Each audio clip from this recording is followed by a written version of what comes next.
Good evening, dear listeners, and a very warm welcome to you all.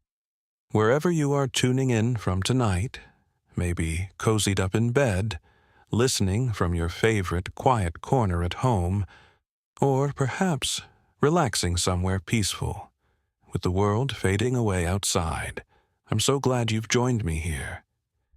Take a slow, deep breath. Let your shoulders drop. Maybe pull the covers up a bit higher, and feel the day gently slip away. Let the story begin. It was a fog-choked November night in London, the Thames breathing yellow mist through every alley. I had not seen Holmes so restless in weeks, pacing, pipe in hand, eyes gleaming with that dangerous spark. Then came the knock. A pale photographer named Edmund Vale. Trembling, clutching a note that read, "The shadow falls on those who capture it. One down, more to follow." In his dark room, his partner lay dead, face purple, air thick with bitter almonds, yet the poison bottle stood full, untouched, stopper tight. Scotland Yard called it accident. Holmes called it murder. Within the hour, we were standing in the black heart of the studio, and the camera had already recorded something someone was willing to kill, to keep hidden forever. Chapter 1. A case presents itself. It was a damp November in London, the kind where the fog rolled off the Thames like a living thing, thick and yellow, carrying the sharp tang of coal smoke and river mud. Gas lamps flickered weakly along Baker Street, their light barely piercing the murk, while the clatter of hansom cabs and the distant cry of newsboys provided a constant, muffled symphony. The chill seeped through the windows of our sitting room at 221B, despite the fire Mrs. Hudson kept burning low and steady.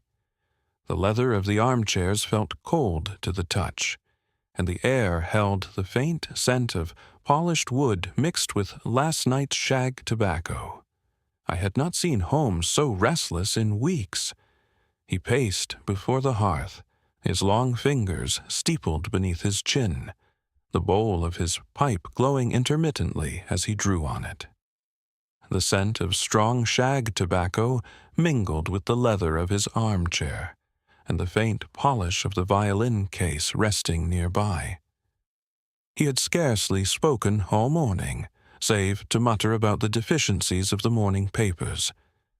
Then came the knock, sharp, urgent, 3 raps that cut through the quiet like a knife. Mrs. Hudson ushered in our visitor, a tall gentleman in his late 40s, impeccably dressed in a charcoal frock coat and top hat, though his gloves bore faint chemical stains that caught the firelight. His face was pale, the skin almost translucent, and his eyes darted about the room with the wariness of a man who expected shadows to move. "Mr. Sherlock Holmes?" he asked, voice low but steady. Holmes turned, eyes gleaming. "And you are Mr. Edmund Vale, photographer of St. James's Place, unless I am much mistaken. Pray take a seat by the fire. The cold has bitten deep today." Mr. Vale started visibly. "How could you possibly? Your cufflinks bear the monogram EV, and the faint residue of silver nitrate on your left sleeve is characteristic of the collodion process. The mud on your boots is from the mews behind St. James's, distinctive red clay mixed with stable straw. You came in haste, yet took time to change your coat. Something grave has occurred at your studio." Vale sank into the chair, removing his hat. "You are correct, sir. Grave indeed. Last night, during a private sitting, my partner and co-proprietor, Mr. Reginald Harrow, was found dead in the developing room. The police believe it was accidental poisoning from a spilled developing chemical, some new formula he was testing, causing rapid collapse. The coroner has not yet ruled, but Scotland Yard calls it mishap. I know better. Reginald was cautious with every bottle. He would never have left a stopper loose. I leaned forward. The name Harrow was familiar. His portraits of society ladies had appeared in the illustrated papers. "What makes you certain it was not accident?" I asked. Vale's hands trembled slightly as he withdrew a folded paper from his breast pocket. "This was slipped beneath the studio door this morning. An anonymous note. It reads, 'The shadow falls on those who capture it. One down, more to follow unless the plates are surrendered.'" Holmes took the note, holding it to the light. The paper was fine, expensive, watermarked with a crest I did not recognize. "Blackmail," he murmured, "and murder disguised as mishap. Tell me everything, Mr. Vale, from the beginning." Vale described the previous evening. The studio at number 17 St. James's Place had been open late for a commission, a portrait session for Lady Beatrice Montford, wife of a prominent MP, and her daughter. The sitting concluded at 9:30. Lady Beatrice and her daughter departed in their carriage. Vale himself had stepped out to the nearby public house for a quick supper, leaving Harrow to clean the darkroom and prepare plates for the morrow. When Vale returned at 11, the studio was silent. The gas lamps still burned low. He called for Harrow. No answer. The developing room door stood ajar. Inside, Harrow lay sprawled across the workbench, face ashen, eyes wide in death. The air still carried a sharp, acrid tang of chemicals. Harrow's notebook lay open beside him, the last entry a simple time. 10:17. "The police arrived within the hour," Vale continued. "Inspector Gregson dismissed foul play. He said the fumes must have escaped from a faulty stopper during development. But I tell you, Mr. Holmes, Reginald tested every bottle. He was meticulous. And that note—" Holmes had risen and now paced slowly. "The note speaks of plates. Photographic plates, I presume?" Vale nodded. "We hold many. Portraits of the great and the not-so-great. Some compromising. Society sits for us because we are discreet. But lately, Reginald had grown uneasy. He spoke of demands, someone wanting access to certain negatives. He refused, said he would destroy them first." Holmes stopped. "And Lady Montford's sitting last night?" "Routine," Vale said, though she insisted on privacy. No assistant present. Reginald handled the exposure himself. I confess I noticed nothing unusual in Vale's account at that moment, though perhaps you, dear reader, were more observant. The details seemed straightforward. A death in a dark room, a threatening note, the shadow of scandal. Yet Holmes's eyes had taken on that familiar gleam. "We shall visit the studio at once," he declared. "The body will have been removed, but the scene remains.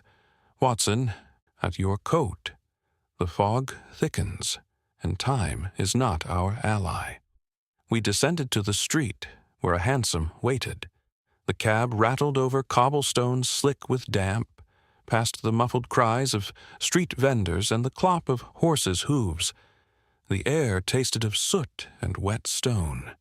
By the time we reached St. James's Place, the church bells of St. James's had begun to toll the hour, solemn, resonant, as though marking the passage into something darker. The studio occupied the upper floors of a narrow Georgian building, its windows curtained in heavy velvet to control the light.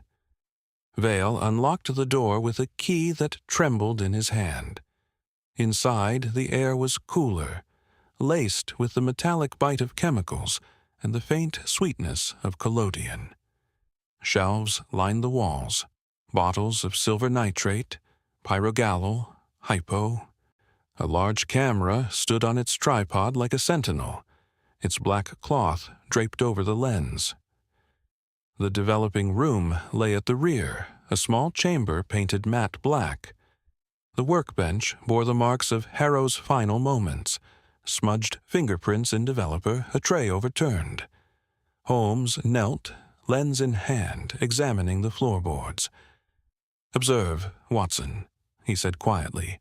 "The boards here are warped slightly, moisture from spilled solution, yet no corresponding stain on the surrounding wood. Curious.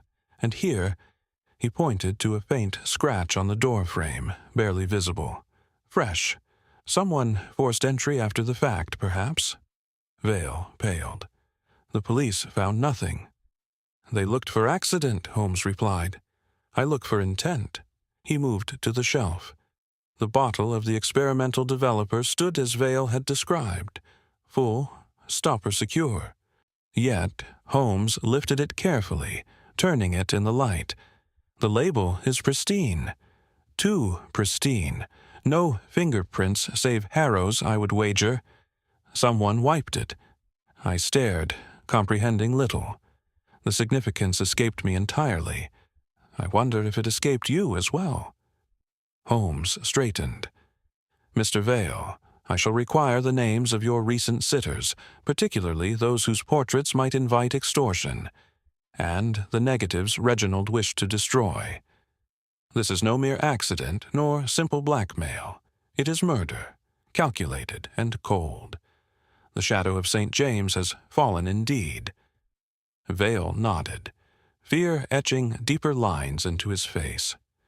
As we stepped back into the fog-shrouded street, I felt the weight of unseen eyes upon us. What happened next, I could scarcely have imagined. Chapter 2. Into London's streets. The fog had thinned by morning, yet a raw chill clung to the air, sharp with the scent of wet stone and distant coal fires. Holmes and I set out early, the hansom rattling over cobblestones slick from overnight rain. The leather seats felt damp beneath us, and the wind carried the faint taste of river mud even this far from the Thames. Our first call was the Montford residence in Belgrave Square, where the gas lamps still burned low against the gray dawn. Lady Beatrice received us in a drawing-room heavy with velvet drapes and the warm smell of polished mahogany. She was a handsome woman in her 40s, her perfume sharp with rose and musk. Her daughter, Miss Eleanor, sat pale and silent beside her, fingers twisting a lace handkerchief. "You come about poor Mr. Harrow?" Lady Beatrice said, voice measured. "A tragedy. He was most professional during our sitting." Holmes inclined his head. "Professional enough to die in his own dark room. You were his last clients that night." She stiffened. "We left at 9:30. Reginald was alive then, quite cheerful." He complimented Eleanor's poise. Miss Eleanor flushed. "He was kind," she murmured, her voice barely above the ticking of the mantel clock. Holmes's gaze flicked to a silver-framed photograph on the side table, Eleanor in riding habit. "You have patronized the studio before?" "Several times," Lady Beatrice answered quickly. "Discreet work. We value that above all. Yet discretion has its price," Holmes said softly.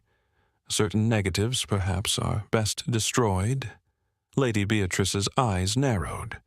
"I cannot imagine what you mean, Mr. Holmes." The interview ended soon after, yielding little but tension.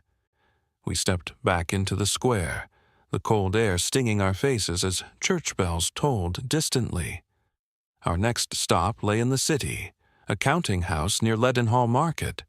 The streets here rang with the cries of porters and the rumble of wagons, while the air smelled of ink, sealing wax, and strong coffee. Mr. Theodore Langford met us in a small office, his mutton-chop whiskers twitching as he stroked them. "Harrow was efficient," Langford said briskly. "No nonsense. I paid extra for haste on my club directory portrait 2 weeks ago." "Did he mention any difficulties?" Holmes asked, eyes sharp. Langford hesitated, the paper in his hand crinkling. He spoke vaguely of a nuisance, Someone pestering him for old plates. I thought nothing of it at the time. The pattern grew clearer as the morning wore on. At a hotel in Piccadilly we met Baron von Krauss, a foreign diplomat whose portrait had been taken recently. The lobby smelled of cigar smoke and leather armchairs, the temperature warmer than the street outside. The Baron spoke carefully, his accent clipped. Harrow locked away certain negatives immediately after our sitting, he admitted. He seemed uneasy, mentioned demands from an unknown party. By midday we reached the docks near Wapping. The air turned thick with tar, rope, and salt spray, the wooden planks beneath our boots creaking underfoot. Captain Merrick stood aboard his vessel, the wind tugging at his coat as gulls cried overhead. Harrow was skilled, Merrick said gruffly, but I overheard an argument in the studio alley days before. A man's voice, low, threatening, sounded foreign, something about the plates from Berlin. Holmes's eyes gleamed in the pale light. Berlin, most interesting. We returned to Baker Street as dusk fell, the fire crackling warmly in our sitting room. The scent of Mrs. Hudson's fresh tea mingled with Holmes's pipe smoke. The room a welcome contrast to the chill streets. Holmes sat motionless, fingers steepled, while I poured us both a cup. Consider the facts as we knew them. Harrow dead by some new chemical formula, yet the bottle untouched and wiped clean. A note demanding photographic plates. Clients nervous about secrets captured on film. Whispers of foreign demands. What would you conclude, dear reader? I confess the pieces felt scattered to me then. Perhaps you fared better. Holmes remained silent for a long moment. The only sound, the soft hiss of gas lamps and the distant clop of hooves outside. Evidence had accumulated, yet answers multiplied like shadows in the fog. Who sought those plates so desperately? Why disguise murder as a mere laboratory mishap? And what hidden truth lay frozen in the negatives of St. James's studio? The game, I sensed, was only just beginning. Chapter 3. Deeper Waters. The following morning dawned colder still, the sky the color of wet slate in the streets of London glistening with a fresh fall of rain. Holmes insisted we return at once to the studio in St. James's Place. The air outside carried the sharp bite of coal smoke from nearby chimneys, and the pavements felt slick and treacherous beneath our boots. Inside the cab, the leather upholstery retained the chill of the night, and the faint odor of horse and harness lingered. Vale met us at the door, his face drawn and shadowed. He had not slept, he confessed. The police had sealed the developing room, but he had persuaded Gregson to allow Holmes limited access under supervision. The inspector himself stood waiting in the hallway, arms folded, expression skeptical. "Mr. Holmes," Gregson said gruffly, "I trust you'll find nothing to contradict the obvious. Faulty stopper, accidental vapor release. Harrow was careless, that's all." Holmes gave a small, polite smile that did not reach his eyes. "The obvious, Inspector, is frequently the least interesting explanation. Shall we proceed?" The developing room felt smaller than before, the black-painted walls seeming to press inward. The temperature had dropped since the body's removal. Our breath hung faintly in the air. The workbench still bore the chaotic marks of Harrow's last moments, spilled developer forming dark, irregular pools that had dried to a sticky sheen.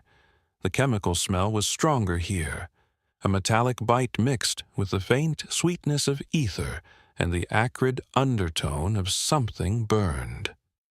Holmes moved methodically, lens in hand. He examined the overturned tray first, noting the way the liquid had spread unevenly, as though interrupted mid-flow. Then He crouched beside the floorboards, running a gloved finger along the warped section he had observed previously. "Observe this, Watson," he said, voice low. "The warping is localized, only beneath the spot where Harrow fell, yet the surrounding boards remain flat. Moisture alone would have spread more widely. This suggests a very brief, very intense release of vapor directly beneath him." Gregson snorted.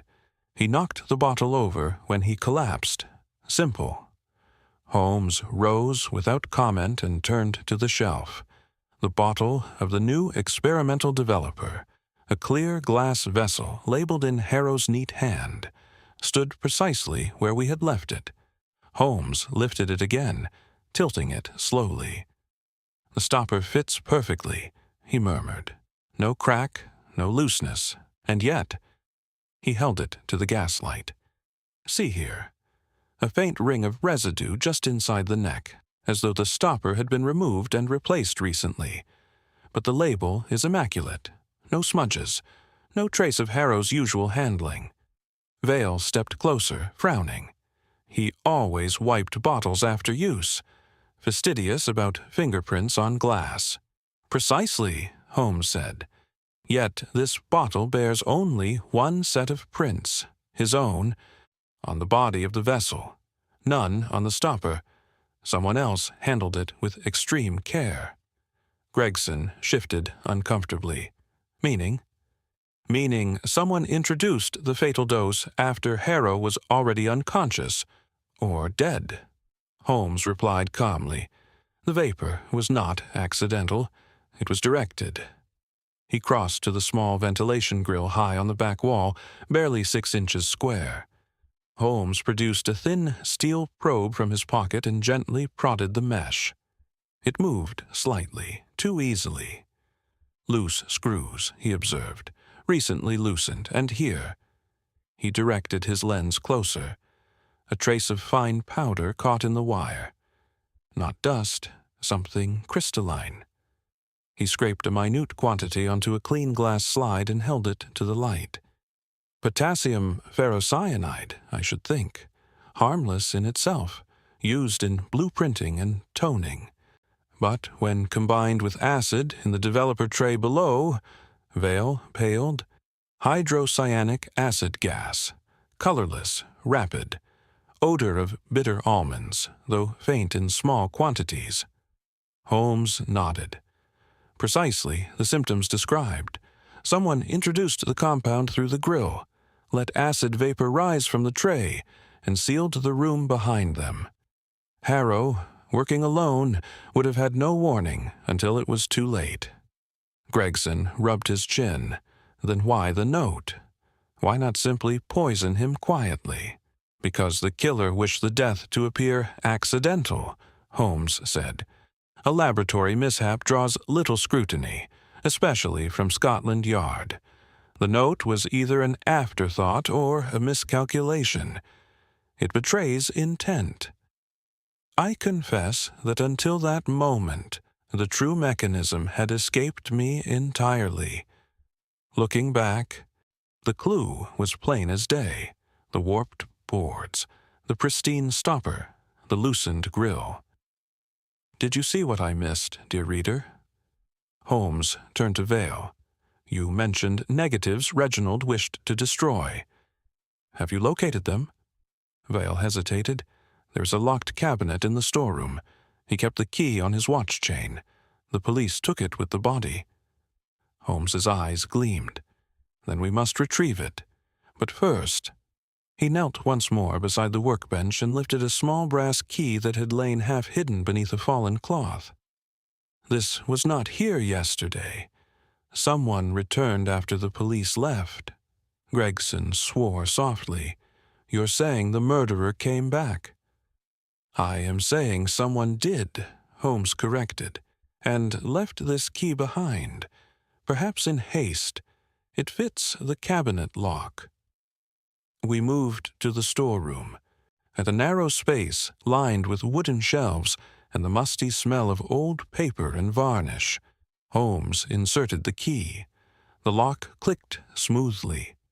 Inside lay several flat boxes labeled with dates and sitter's initials. One box, however, bore no label, only a small red seal. Holmes lifted it carefully. This is the one, the shadow he wished to erase. He opened the lid. Inside rested a dozen glass negatives, carefully wrapped. Even in reverse, the images were recognizable. Lady Beatrice Montfort in intimate embrace with a man not her husband. Baron von Krauss passing documents to an unknown figure in a dimly lit room. Theodore Langford counting banknotes beside a ledger marked with suspicious figures. And others, faces we had not yet met. Holmes closed the box. Here is motive, gentlemen. Blackmail material of the highest order. Someone feared exposure enough to kill. Gregson looked shaken. Then we have a list of suspects. But which one? Holmes replaced the box and locked the cabinet. That, Inspector, is what we must now determine. The net is tightening. As we stepped back into the street, the rain had begun again, soft and steady, drumming on umbrellas and capes. A new understanding dawned in my mind, though the full picture remained shrouded. The signs had been there, hidden in plain sight, as Holmes so often said. The killer had miscalculated, leaving traces in his haste. And now the shadow of St. James stretched farther than we had imagined. Chapter 4. Shadows and Suspicions. The rain had eased into a fine mist by afternoon, leaving the London streets gleaming under gas lamps that flared early against the shortening days. Holmes and I moved swiftly through the city, pursuing the threads that now tangled around 5 principal figures. The air outside carried the damp scent of wet wool from passing pedestrians and the faint metallic tang of approaching fog. Our boots struck stone and puddle alike with a steady rhythm. Our first visit was to Lady Beatrice Montfort once more, this time at her private residence in Kensington. The drawing-room smelled of wood smoke and fresh lilies, the fire crackling brightly against the chill that pressed at the windows. She received us with cool composure, though her fingers betrayed her, twisting the stem of a crystal glass. "You return so soon, Mr. Holmes," she said. "I trust this is not to accuse me of something unseemly." Holmes seated himself without invitation. "We have examined certain negatives, Lady Beatrice.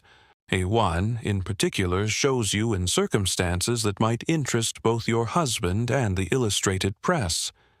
Her face drained of color, though she held his gaze. "Blackmail, then. Reginald Harrow never threatened me. He was a gentleman." "Yet someone else may have," Holmes replied. "You insisted on privacy during your sitting. You left at 9:30. Where did you go afterwards?" "Straight home. My daughter can confirm it." Miss Eleanor, summoned from the morning room, appeared pale but steady. We returned directly. Mother retired early. I read until midnight. Holmes nodded, eyes gleaming. "Thank you. That will suffice for now." We departed, the door closing behind us with a soft click that sounded final. Outside, the mist clung to our coats like cold breath. Next, we sought Theodore Langford at his city offices. The counting-house smelled of ink, old ledgers, and the faint sweetness of pipe tobacco. Langford met us in the same small room, his mutton-chop whiskers seeming more bristled than before.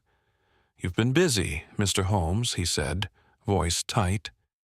"I suppose you've seen the photograph." "Indeed. You counting banknotes beside a ledger that bears suspicious entries. Care to explain?" Langford's jaw worked. "A private transaction, nothing illegal.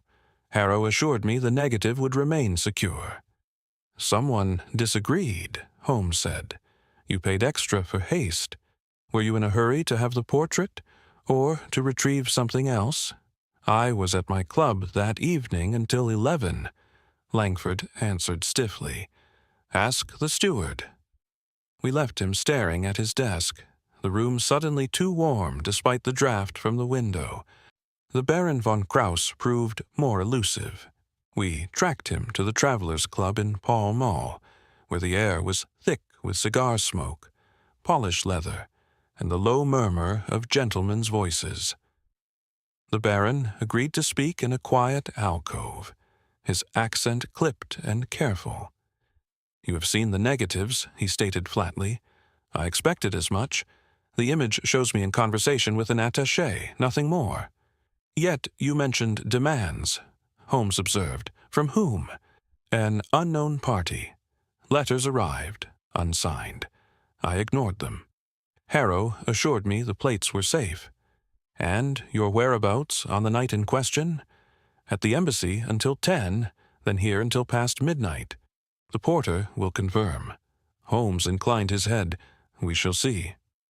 Our fourth call took us to Wapping once more, where Captain Merrick's ship lay moored. The docks smelled of tar, fish, and river mud. The temperature had dropped sharply, our breath visible in the lantern light. Merrick met us on deck, coat collar turned up against the wind. I told you all I know, he growled. Overheard an argument. Foreign voice. Plates from Berlin. That's it. You sat for Harrow recently, Holmes said. Did he ever speak of threats? Merrick hesitated. Once. Said someone was pressing him hard. Mentioned a woman, Lady Somebody. Said she was desperate to have a certain plate destroyed.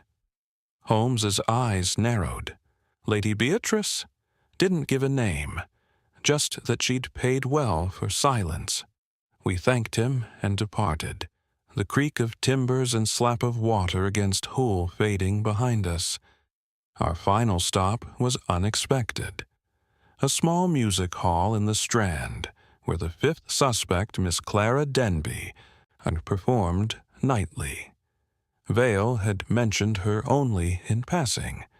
A minor sitter who had commissioned a theatrical portrait 6 months earlier. Yet her name appeared on one of the unmarked negatives, Clara in an intimate pose with a man whose face was obscured, but whose cufflinks bore a familiar crest. The hall smelled of sawdust, grease paint, and cheap perfume.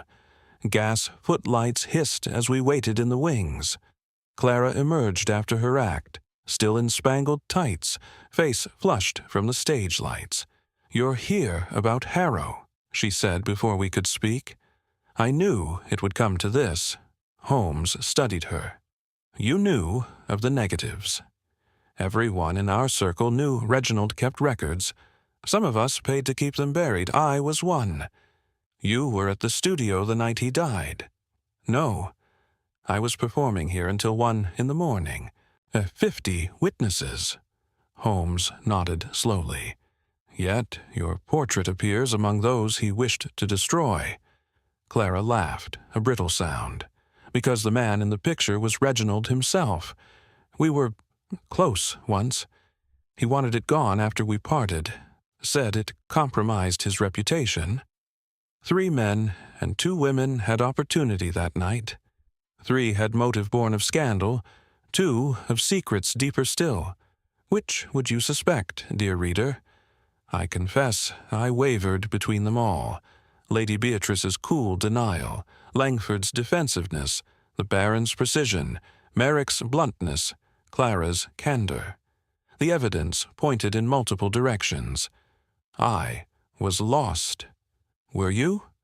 Holmes paced the narrow corridor behind the stage, pipe clenched between his teeth.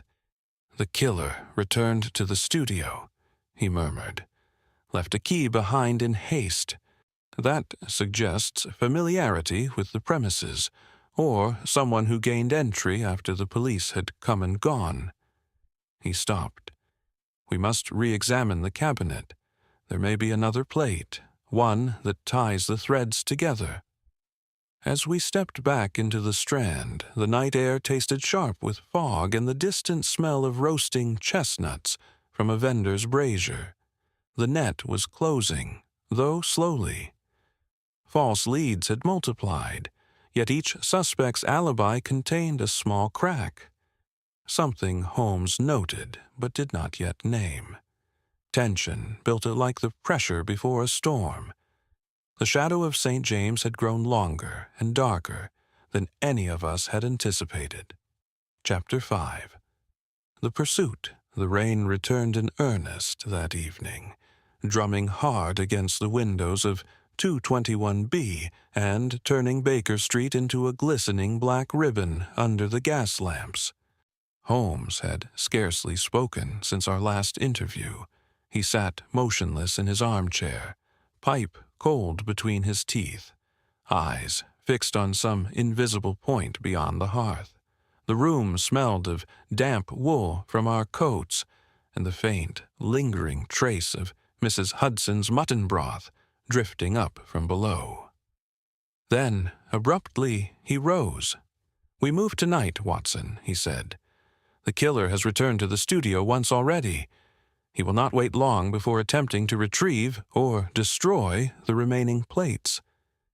I reached for my revolver without question. The metal felt cool and reassuring in my hand. Holmes donned his ulster, pulled his deerstalker low, and we descended to the street. A hansom stood waiting, the horse stamping impatiently, breath steaming in the cold. The cab rattled eastward through the downpour, wheels hissing on wet stone, and the sound mingling with the steady patter on the roof and the muffled cries of late-night hawkers. We alighted near St. James's Place and approached the studio on foot, keeping to the shadows of the narrow mews. The building loomed dark and silent, windows black as pitch. Holmes produced a dark lantern from beneath his coat and shielded its beam with his hand. We circled to the rear alley, where a narrow iron staircase led to the first-floor back door, the service entrance Vale used for deliveries. Holmes tested the latch. It gave with a soft click. "Forced," he whispered. "Recently, the screw holes are fresh." We slipped inside. The corridor smelled of chemicals and old wood, the floorboards creaking faintly under our weight despite our care. Holmes led the way to the storeroom, lantern held low. The cabinet door stood ajar. Inside, the box of negatives lay open on the shelf. Several plates were missing. A soft scrape came from the developing room. Holmes extinguished the lantern instantly. We pressed against the wall, breath held. Footsteps, slow, deliberate, moved across the black painted floor. A match flared briefly, throwing jagged shadows. In that instant I glimpsed a figure in a long coat and broad-brimmed hat bending over the workbench. The match died. Darkness returned. Holmes touched my arm. "Stay." Then he moved forward, silent as a cat. I followed, heart pounding. The figure struck another match and began feeding negatives into a small metal tray. A bottle of nitric acid stood ready beside a basin. The sharp, choking scent filled the air. He intended to destroy the evidence. Holmes stepped into the doorway. I would not do that. If I were you. The figure whirled. The match fell, guttering out on the floorboards. In the sudden dark, I heard a curse, low, guttural, and the scrape of a chair overturned. Something heavy crashed against a shelf. Bottles shattered, releasing a wave of acrid fumes. I lunged forward, revolver raised. A shoulder struck me hard in the chest, driving me back against the wall. The breath left me in a rush. Holmes was already moving. There came the thud of bodies colliding, a sharp grunt. Then the unmistakable sound of a cosh striking flesh. "Watson! The door!" I scrambled up, found the light switch, and turned up the gas. The room flared into view. Holmes had the intruder pinned against the workbench, one arm twisted behind his back. The man's hat had fallen. I recognized the face at once. Baron von Kraus, features twisted with fury and pain. You are too late, the Baron spat. The most dangerous plates are already gone. Holmes tightened his grip. Gone? Where? Von Kraus laughed, a bitter sound. You will never find them. Holmes glanced at the tray. 3 negatives lay half submerged in acid, images already dissolving into black streaks. He lifted the remaining ones carefully. These will suffice. And you, Baron, have just provided the final link. We bound von Kraus's wrists with cord from a nearby spool and marched him downstairs to the street. A constable on night patrol appeared at the corner, summoned by the noise of breaking glass. Holmes gave brief instructions. The man was taken into custody, still protesting his diplomatic immunity. Back in the developing room, Holmes examined the surviving negatives under the gaslight. One showed von Kraus handing a sealed packet to a man whose face was half turned, yet the cufflinks were unmistakable, the same crest as on Captain Merrick's photograph. Another captured Langford receiving a bundle of currency from the same figure.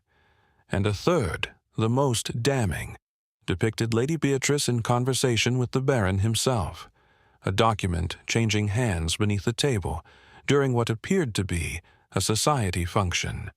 International intrigue, Holmes murmured. Not mere scandal, espionage. The plates from Berlin were never about personal indiscretions. They documented a chain of payments, foreign funds funneled through London intermediaries to certain political figures. Harrow captured it unwittingly during routine sittings. When he realized what he held, he refused to sell and threatened to turn the negatives over to the authorities. I stared at the images, the pieces falling into place. Then von Kraus killed him to protect the network. Not alone, Holmes said. He required an accomplice inside the studio, someone who knew the chemicals, the routine, the ventilation grill, someone who could introduce the ferrocyanide without suspicion. Vale, I asked, incredulous. Holmes shook his head. Vale is terrified, but honest. No, the accomplice is closer still. He lifted one final negative from the box, a portrait taken months earlier. The sitter was Clara Denby, but the background included a mirror. Reflected in its surface stood Reginald Harrow himself holding the camera, and beside him, adjusting a reflector, Edmund Vale. Yet the reflection showed something else. Vale's hand reaching toward the shelf where the experimental developer now stood. Vale's fingerprints were absent from the stopper. Holmes continued. Because he wore gloves, but he left the key behind in his haste when he returned tonight to finish what von Kraus had begun. I felt the room tilt slightly. Then Vale was the murderer? Precisely. He partnered with Harrow in the studio, but secretly accepted payment to supply compromising plates to von Kraus's contacts. When Harrow discovered the betrayal and resolved to destroy the negatives, Vale acted, first to silence his partner, then to cover his tracks. Tonight, he came to destroy the last evidence, unaware that von Kraus had already removed the most sensitive plates for his masters. The stakes had risen sharply. We had one conspirator in custody, but the other had vanished into the rain-swept streets. Holmes pocketed the surviving negatives and turned up his collar. "We must find Vale before he flees London," he said. "The game is afoot, Watson, and the end is nearer than he thinks." I confess I stood there in stunned silence, the full horror of the deception only then dawning on me. The evidence had pointed in so many directions, yet I had missed the simplest truth. The killer had been beside us from the beginning. I wonder, dear reader, whether the signs were clearer to you than they were to me. Nothing in my experience had prepared me for the revelation that awaited us next. Chapter 6. The past speaks. The rain had slackened to a fine drizzle by the time we reached Baker Street again, yet the night felt heavier than before. Holmes strode ahead, a coat streaming water, the surviving negatives tucked securely inside his ulster. The sitting room welcomed us with warmth, the fire crackling steadily, the scent of coal smoke mingling with the faint leather polish of the furniture and the lingering aroma of Mrs. Hudson's tea tray. I poured brandy for us both. The liquid burned pleasantly down my throat, cutting through the chill that had settled in my bones. Holmes spread the plates across the table under the strong light of the reading lamp. The glass negatives gleamed coldly, their reversed images revealing secrets frozen in silver halide. He studied them in silence for several minutes, pipe clenched between his teeth, smoke curling upward in slow spirals. "The past speaks plainly now," he said at length. "These are not mere indiscretions. They form a ledger of treason." He lifted the first negative, the one showing Baron von Krauss passing a sealed packet to a man whose cufflinks bore the crest of a minor German banking house.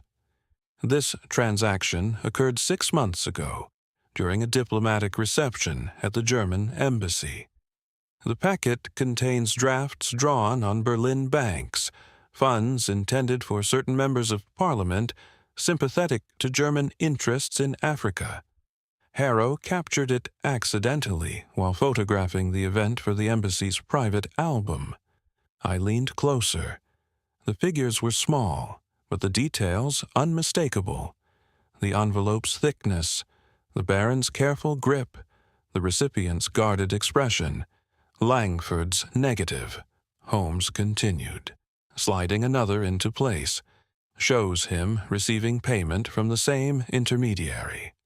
He acted as conduit, laundering the money through his import firm, disguising it as legitimate trade credits. The ledger in the background lists sums that match known German subsidies to pro-expansionist MPs. He paused, drawing deeply on his pipe. The room filled with the rich, pungent scent of his tobacco. Lady Beatrice's image is the linchpin. She appears here, not in embrace, as we first thought, but in conversation with von Krauss at a private dinner. The document changing hands beneath the table is a draft of a private memorandum urging British neutrality in the event of German colonial moves. Her husband, the MP, would have been ruined had it surfaced. She paid Vale handsomely to suppress it. I set my glass down carefully. And Vale? How deep was his involvement? Holmes tapped the final negative. The mirror reflection from Clara Denby's portrait session. Vale was the architect of the betrayal. He had access to every sitting, every dark-room moment. When Harrow began to suspect foul play, when he noticed plates going missing from the locked cabinet, he confronted Vale. That argument Captain Merrick overheard in the alley was the breaking point. Vale, already in von Krauss's pay, decided Harrow had to be silenced before he could destroy the negatives or go to the authorities. Holmes rose and paced slowly before the hearth, the firelight casting long shadows across the carpet. The method was clever. Vale knew the studio's ventilation system intimately. He loosened the grill days earlier, introduced potassium ferrocyanide crystals during a routine cleaning. When Harrow worked late that night, Vale returned under cover of darkness, poured a small quantity of acid into the developer tray below the grill, and sealed the room from outside.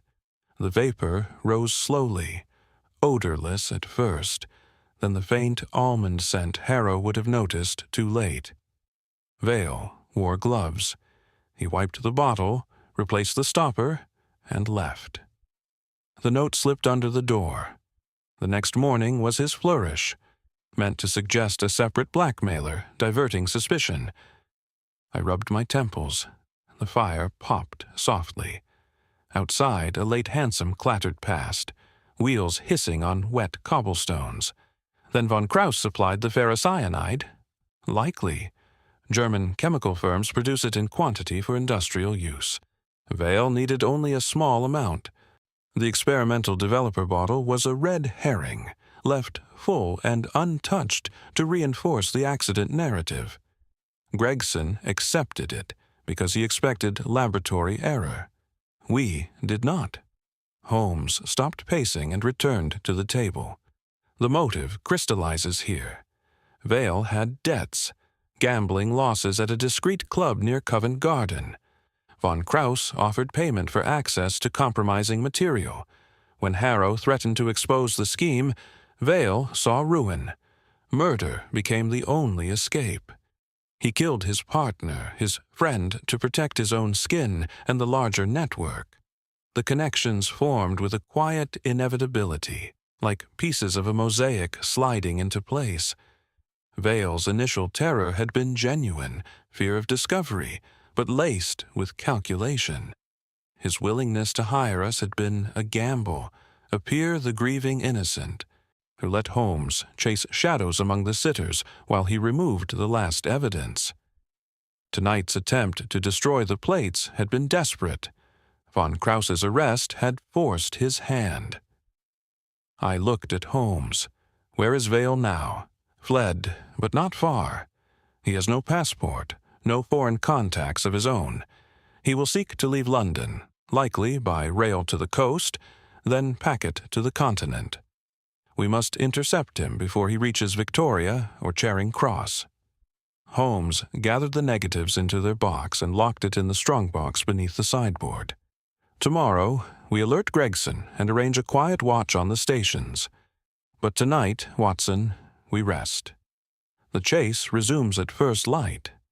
He sank into his chair, fingers steepled, eyes distant. The fire burned lower, casting a ruddy glow across his face. I watched him. The familiar lines of concentration softened for a moment by fatigue. In hindsight, the signs had been there from the beginning. Vale's trembling hands when he first called on us, the too perfect condition of the cyanide bottle, his quick agreement to let us examine the premises. The past had spoken clearly, if only we had listened sooner. The pieces were connecting at last. Vale's betrayal, von Krauss's intrigue, the silent plates that had cost one man his life. The threads drew taut. Resolution approached, though the final confrontation still lay ahead. I turned down the lamp, leaving only the fire's glow. The house settled into quiet, broken only by the soft tick of the mantel clock and the distant murmur of the city that never truly slept. Tomorrow would bring the end game. Chapter 7. The truth emerges. Dawn broke gray and reluctant over London, the sky the color of old pewter, and the streets still slick from the night's rain. Holmes had sent a brief note to Scotland Yard before retiring, and by 8 o'clock Inspector Gregson stood in our sitting room, hat in hand, face set in lines of grudging respect. The fire burned bright, throwing warmth against the chill that seeped through the windows, and the air held the comforting smells of fresh coffee, toast, and Holmes's morning pipe. "Vale has been sighted," Gregson said without preamble. "One of my men recognized him, buying a ticket at Victoria Station for the 11:15 boat train to Dover. He's traveling light. One valise, no companion. If we move now, we can take him before he boards." Holmes rose at once. "Then we go immediately. Watson, your revolver. Gregson, bring 2 constables in plain clothes. We want no scene until the moment is right." We reached Victoria in a hansom that rattled through the morning traffic, past the clatter of milk floats and the cries of newsboys hawking the day's headlines. The station concourse smelled of coal smoke, hot metal, and the faint sweetness of pastry from the refreshment rooms. Porters pushed barrows, whistles shrilled, and the great clock above the platforms ticked with inexorable precision. Holmes scanned the crowd with practiced ease. There, by the bookstall, brown ulster, soft hat pulled low. The valise is new. He purchased it this morning to replace anything incriminating. Vale stood with his back to us, pretending to study a railway timetable. His posture was tense, shoulders hunched as though expecting pursuit. Gregson signaled his men. They drifted casually into position, blocking the exits to platforms 3 and 4. Holmes approached first, footsteps measured. "Mr. Vale?" Vale turned sharply. Recognition flashed across his face, followed by something colder, resignation perhaps, or calculation. He glanced at the constables, then back to Holmes. "You are too late," he said quietly. "The most sensitive plates are already on their way to the continent. Von Krauss saw to that before his arrest." Holmes inclined his head. "Yet you remain. Why?" Vale's lips twisted. "Because I had nowhere else to go. My debts are paid, cleared by the very funds I helped funnel. But once the negatives surfaced, the arrangement collapsed. I thought if I could reach Calais, disappear." Gregson stepped forward. "Edmund Vale, I arrest you on the charge of willful murder in the person of Reginald Harrow. Anything you say—" Vale raised a hand. "Spare me the formula, Inspector. I will make a full statement. But first," he looked directly at Holmes, "you deserve to hear how it was done. From my own lips." We moved to a small waiting room off the main concourse, cleared for our use. The room smelled of varnish and stale cigar smoke. The temperature was close, the gas lamps hissing softly overhead. Vale sat at a narrow table, hands folded before him. Gregson stood by the door. His constables waited outside. Holmes leaned against the wall, arms crossed, eyes never leaving Vale's face. I took notes, pencil moving steadily across my pocketbook. "It began innocently enough," Vale started. "Von Krauss approached me after a sitting at the embassy. He had seen one of Harrow's plates, nothing compromising, merely a group portrait, and asked if I could supply copies of certain others. At first, I refused. But the gambling debts were mounting. The club in Covent Garden does not forgive arrears. I took a small payment for one negative, then another. Soon it became routine." He paused, swallowing. Reginald noticed plates missing from the cabinet. He confronted me in the alley behind the studio. That was the argument Merrick overheard. I lied, said I had sold copies to private collectors for extra income. He believed me, or pretended to. But he began locking the cabinet more carefully, spoke of destroying certain negatives rather than risk scandal. Vale's voice dropped. I could not allow that. The payments from Von Krauss were my lifeline. When Reginald announced he would turn the most dangerous plates over to the Foreign Office unless the demands ceased, I knew he had to be silenced. Holmes spoke for the first time. The method was ingenious.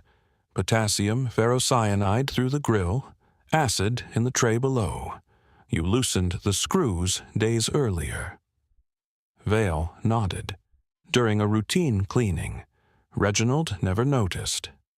That night, after he began developing Lady Montford's plates, I returned through the back entrance. I wore gloves. I poured the acid, only a few ounces, into the tray directly beneath the grill. The vapor rose slowly. He was bent over the bench, focused on the negatives. By the time he smelled the almonds, it was too late. I sealed the door from outside with a wedge of wood, waited until silence fell, then removed the wedge and left. The note I slipped under the door the next morning was to suggest another hand at work. Gregson shifted. And the wiped bottle? I handled it last, replaced the stopper after wiping it clean. Reginald's prints were already there from earlier use. I left the key behind tonight in panic when I realized von Krauss had been taken. I came to destroy the last plates before they could be traced to me. Holmes's expression remained impassive. You killed your partner, your friend, for money. Vale looked away. I killed him because he would have ruined me. And others. The network was larger than you know. But I was the weak link. When you began asking questions, I thought to direct you toward the sitters, Lady Beatrice, Langford, the Baron. I underestimated you. Silence fell, broken only by the distant shriek of a locomotive whistle and the murmur of passengers beyond the door. Vale's shoulders sagged. The defiance had drained from him. Gregson cleared his throat. You'll make a formal statement at the yard? Vale nodded wearily. Yes, all of it. Holmes stepped forward. One final question. The plates von Krauss removed. Where were they destined? An intermediary in Ostend, Vale answered. But without my confirmation, the chain breaks. The funds will dry up. The damage is done. Gregson motioned to his men. They entered and took Vale gently but firmly by the arms. As they led him away, he paused at the door and looked back at Holmes. You saw the truth before anyone, he said. I wonder how many others would have missed it entirely. Holmes did not reply. The door closed behind them. I turned to him. He still stunned by the quiet confession. Holmes. He spoke as though he had expected this moment. He had prepared for it. Holmes answered.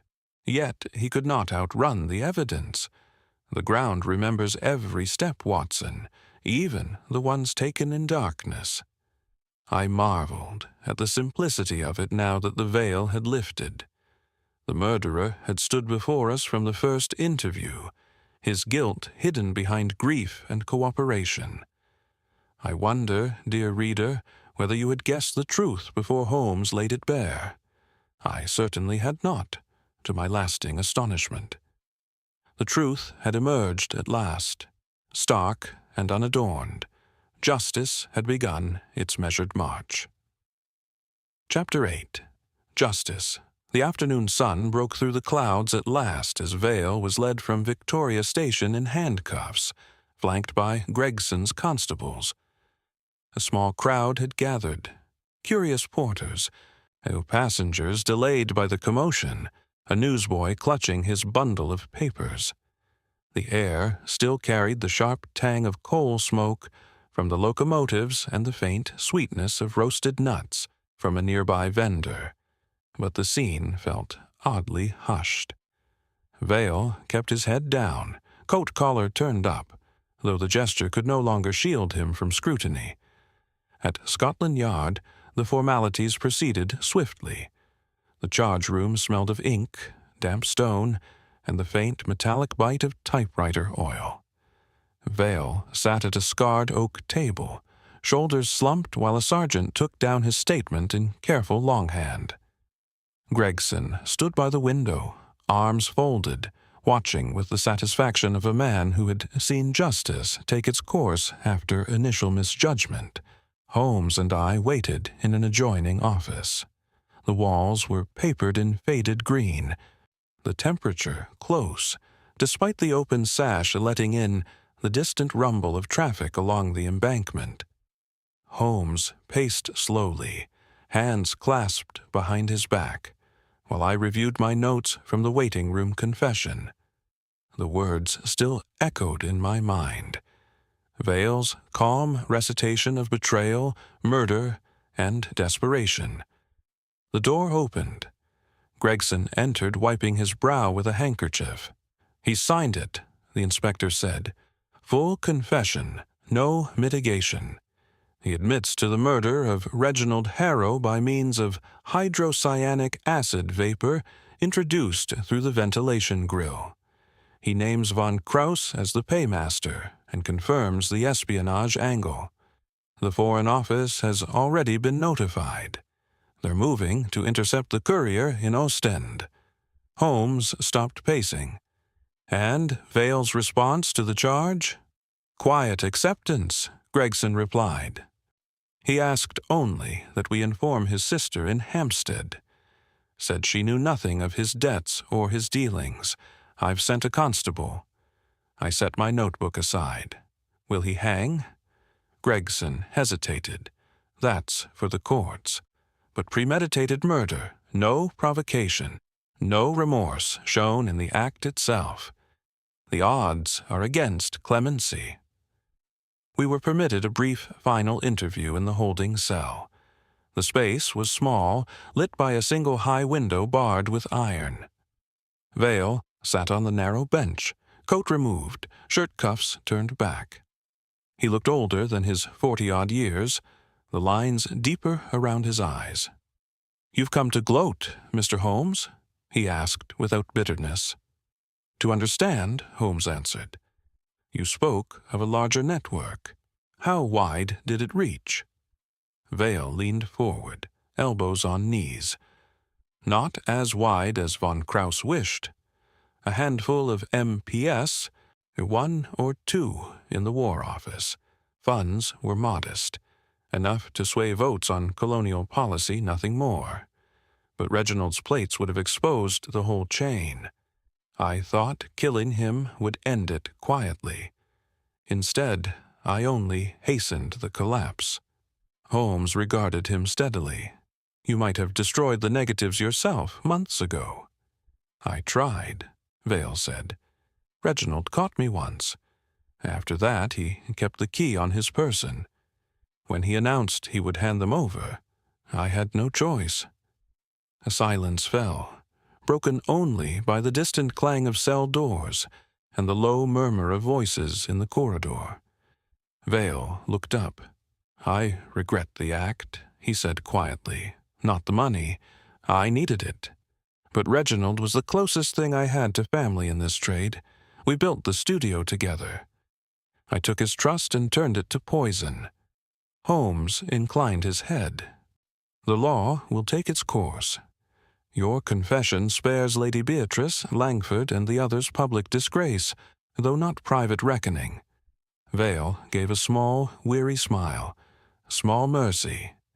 Tell my sister I am sorry. That is all I ask." We left him there. As the heavy door closed behind us, Gregson turned to Holmes. "You've done it again, Mr. Holmes. Scotland Yard was ready to close the file as accident. Without you, Vale would be halfway to Calais." Holmes offered no reply beyond a slight nod. We stepped out into the courtyard, where the afternoon light slanted across the cobblestones. The air tasted cleaner here, carrying the faint scent of the river and the promise of evening. Questions that had lingered were answered now. The anonymous note had been Vale's clumsy diversion. The wiped bottle, the loosened grill, the key left behind in haste, all pieces of a puzzle that had seemed scattered until Holmes traced their logic. The innocent sitters, Lady Beatrice, Langford, even Clara Denby, would face no charges, though their secrets would haunt their private lives. Baron von Krauss, already in custody, faced expulsion and diplomatic scandal. His embassy had issued a terse denial, but the evidence was damning. Back at Baker Street by dusk, the sitting room felt strangely still. Mrs. Hudson had lit the lamps and drawn the curtains against the encroaching dark. The fire burned low, casting a warm glow across the familiar clutter. Holmes's violin case, the chemical-stained bench, the Persian slipper stuffed with tobacco. I poured us both a measure of brandy. The glass felt cool against my palm, the spirit smooth and steadying. Holmes settled into his chair, fingers steepled. "A sordid business," he murmured. Not the grand conspiracy von Krauss imagined, but petty greed amplified by opportunity. Vale might have lived quietly had he not crossed the line from theft to murder. I nodded. "And the plates?" "Secured in the Yard's evidence room. The Foreign Office will examine them discreetly. No public trial for espionage. Too much embarrassment. Vale's murder charge will stand alone." The consequences unfolded slowly in the days that followed. Lady Beatrice withdrew from society for a season, citing ill health. Her husband's political career survived, though whispers followed them. Langford's firm lost several contracts, but he retained his club membership, barely. Clara Denby continued her performances, though she never sat for another photographer in London. Captain Merrick sailed on schedule, his testimony given and forgotten. Vale's trial was set for the spring assizes. The newspapers carried brief accounts, photographer charged in studio death, but the espionage angle remained suppressed. Justice had begun its measured work, slow, imperfect, yet inexorable. I watched Holmes as he lit his pipe, the match flaring briefly in the dim room. Nothing in my experience had prepared me for the quiet devastation of Vale's confession, nor for the way one man's betrayal could ripple outward to touch so many lives. The shadow of St. James had lifted at last, leaving only the ordinary light of day. Yet, in the silence that followed, I felt the weight of what had been averted, and what had been lost forever. Chapter 9. Restoration. The weeks following Vale's arrest passed in a quiet, measured rhythm that London so often assumes after scandal. The newspapers, denied the full espionage tale by official discretion, treated the affair as a straightforward case of greed and murder among the photographic trade. Headlines shrank from front page to inner columns, then vanished altogether. Spring arrived tentatively, soft rains giving way to longer days, the parks filling with the scent of damp earth and early blossom, the Thames losing its winter gray. Vale's trial opened at the Old Bailey in late April. The courtroom smelled of polished oak, old paper, and the faint mustiness of crowded galleries.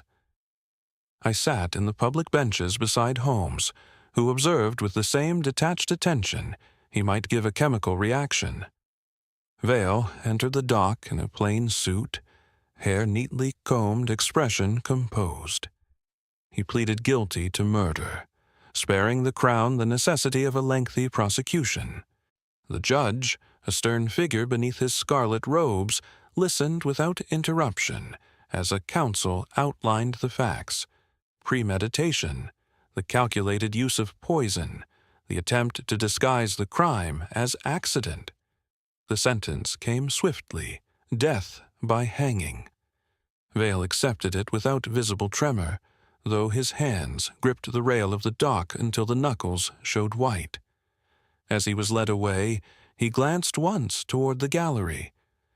I could not tell whether he sought Holmes or simply the open air beyond the high windows. Lady Beatrice Montford fared better. Her husband, forewarned by discreet channels in the Foreign Office, chose not to pursue divorce. Instead, they retreated to their country estate in Wiltshire for several months. When they returned to London, it was with a carefully curated story of ill health and recovery. Society accepted it. The photograph that might have ruined them remained locked in Scotland Yard's evidence vault, never to surface publicly. Miss Eleanor, the daughter, married quietly the following year, a match arranged before the shadow had fallen, unaffected by it. Theodore Langford's firm suffered more visibly. Several contracts were withdrawn. Whispers in the city followed him like smoke. Yet he retained enough allies to weather the storm. He sold the offending ledger to a private collector of financial curiosities, ironic, perhaps, and paid his remaining debts to the gambling club Vale had once frequented. By summer, he was once more seen at his usual table in the Reform Club, mutton-chop whiskers as defiant as ever. Clara Denby continued her career on the music hall stage. The negative of her with Harrow was quietly destroyed at her request, a small courtesy granted by Gregson after the trial. She never spoke of the affair publicly, though those close to her noticed a new caution in her manner. No more late-night sittings, no more trusting photographers with her image. Captain Merrick sailed for Australia as planned. His testimony at the committal hearing had been brief and blunt. He asked nothing further of the case. The sea, he said, had a way of washing clean what the land remembered too long. Baron von Krauss was declared persona non grata. His embassy issued a formal protest, then recalled him under cover of night. The intercepted courier in Ostend yielded only partial success. Some plates reached Berlin, but the chain of payments fractured without Vale's confirmation. The Foreign Office quietly tightened security around certain sittings and receptions. No more private photographers without vetted credentials. Edmund Vale's sister in Hampstead received his final letter a week before the execution.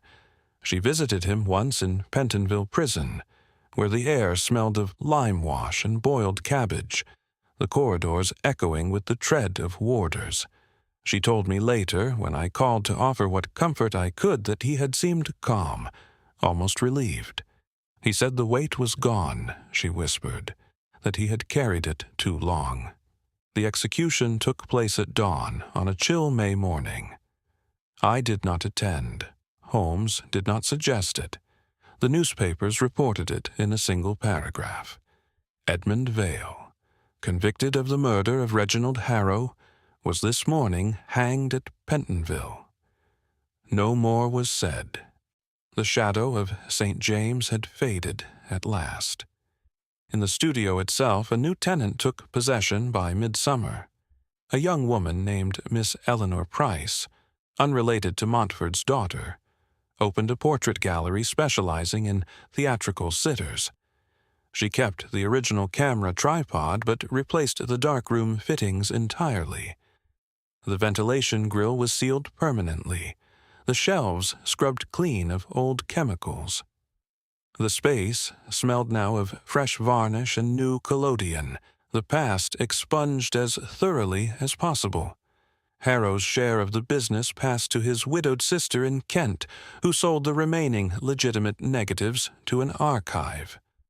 One portrait, his last of Miss Eleanor Montford in riding habit, found its way into a small exhibition at the Royal Photographic Society. It hung there quietly, admired for its composition, and untouched by scandal. Normalcy returned to Baker Street in small, familiar ways. Mrs. Hudson resumed her gentle complaints about tobacco hash on the hearthrug. The violin played late into the evenings, sometimes melancholy airs, sometimes brisk reels. Holmes accepted fewer cases for a time, content to read the papers, annotate his commonplace books, and watch the city through the window as spring turned to summer. I reflected often on the affair. The innocent had been cleared, not through dramatic exoneration, but through the slow erosion of suspicion. Lady Beatrice walked in Hyde Park again without fear of whispers. Langford reclaimed his seat at the club. Clara Denby laughed on stage once more. Futures that had teetered on the edge of ruin steadied and continued. The case itself lingered in my mind like a half-remembered dream, sharp in detail, yet softened by time. I had learned once again how deeply ordinary men could fall when greed and fear intertwined, and how one man's vision, Holmes's, could restore order where chaos had threatened to take root. One evening in July, as the sun set behind the rooftops and the room filled with golden light, I closed my notebook on the final entry. The story was told, the record set down. Whatever shadows remained belonged now to memory alone. Chapter 10. Baker Street Reflections. The long summer twilight lingered over Baker Street, the sky above the rooftops fading from pale gold to soft lavender. Inside 221B, the windows stood open to catch the faint breeze that carried the distant murmur of evening traffic and the occasional whinny of a passing horse. The sitting room felt familiar and lived in once more, the fire low in the grate, casting a gentle warmth against the cooling air, the scent of Holmes's pipe tobacco mingling with the faint polish of the furniture and the lingering aroma of Mrs. Hudson's shepherd's pie from dinner. The violin lay silent on the table, its strings catching the last of the daylight. Holmes sat in his usual armchair, legs stretched toward the hearth, a newspaper folded across his knee. I occupied the opposite chair, a glass of whiskey and soda in hand, the ice clinking softly as I turned it. The day's post had brought the final newspaper clipping on Vale's execution, buried on an inner page, a mere paragraph. The affair had run its course in the public eye and was now consigned to the archives. Holmes glanced at the clipping without unfolding it. "The press has moved on to fresher scandals," he observed. "A society divorce in Mayfair, a railway accident in Kent. The shadow of St. James is forgotten." I nodded. As it should be. The innocent have been allowed to resume their lives without further intrusion. He gave a small, thoughtful sound. "Lady Beatrice was seen at the opera last week. Langford has returned to his club. Clara Denby's name appears in the music hall notices again. Even Miss Eleanor Montford has announced her engagement. The machinery of society turns smoothly once the obstruction is removed." I sipped my drink, the whiskey cool and peaty on the tongue. "And Vale?" Holmes's gaze drifted to the fire. "His sister wrote to thank us. A brief note, grateful that the truth was known, however painful. She has closed the Hampstead house and moved to the coast. She says the city held too many memories." Silence settled between us, comfortable and unhurried. Outside, a newsboy's cry floated up from the street, thin and distant. The gas lamps along Baker Street had begun to glow, their soft yellow light pooling on the pavement. Holmes set the newspaper aside. "You have been unusually quiet these past weeks, Watson. The case still troubles you?" I considered the question. Not the facts. Those are settled. But the human element, the way one man's weakness could unravel so many lives. Vale was no monster, merely a man caught in debt and temptation, who chose murder rather than face ruin. I keep wondering whether anyone saw the signs in time. Holmes steepled his fingers. We did, eventually. Though not soon enough to save Harrow. The lesson, if there is one, is that the ordinary masks the extraordinary more effectively than any disguise. Vale presented himself as the grieving partner, the helpful client. Yet every detail, the pristine bottle, the loosened grill, the key left in haste, spoke of calculation beneath the grief. I smiled faintly. "You saw it before the rest of us." "As always." "Not always," he replied. There were moments when the threads tangled. The foreign voice Merrick overheard pointed toward von Krauss. Lady Beatrice's insistence on privacy suggested personal scandal. Langford's defensiveness hinted at financial guilt. Yet the simplest explanation, that the murderer was the man who first brought the case to us, eluded even me for longer than I cared to admit. He rose and crossed to the window, looking down at the quiet street. A hansom passed below, its lamps bright against the gathering dusk. "The broader reflection," he continued, "is that photography has changed the nature of secrecy. Once a man's indiscretions lived only in memory or word. Now they may be fixed forever on glass and silver. The camera does not judge. It merely records. But those who control the negatives control the truth, or its suppression. In this instance, the plates held not mere scandal, but the faint outline of international intrigue. A small matter in the great game, yet sufficient to cost one life and ruin another. I joined him at the window. The air outside tasted of coal smoke and the faint sweetness of night-blooming jasmine from a neighbor's garden. Do you think the network will reform? Likely not in the same form, Holmes answered. The Foreign Office has tightened its procedures. Von Krauss is gone. The funds have dried up, but human nature persists. Greed and ambition will find new channels. We may encounter them again under different names. He turned back to the room. For now, however, London is quieter. No urgent telegrams, no frantic visitors at the door. We have earned a respite. I returned to my chair. Then perhaps you will play something. The violin has been silent too long. Holmes considered, then lifted the instrument. He drew the bow across the strings in a slow, meditative air, an old Scottish lament, soft and unhurried. The notes filled the room, rising and falling like a gentle tide. I closed my eyes, letting the music carry away the lingering weight of the case. When the last note faded, Holmes set the violin down carefully. "Sufficient for one evening," he said. "The night is young. Yet I find myself content to let it pass in quiet." I raised my glass. "To quiet evenings, and to the cases that end without further tragedy." He inclined his head. "To that." The fire burned lower, the room growing dimmer as the lamps were turned down.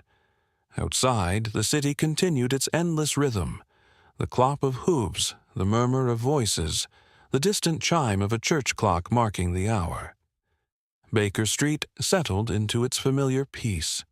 To those who have followed this account from the fog-bound November morning when Edmund Vale first crossed our threshold, to this quiet summer close, I offer my thanks. You have shared the puzzle, the pursuit, and the resolution.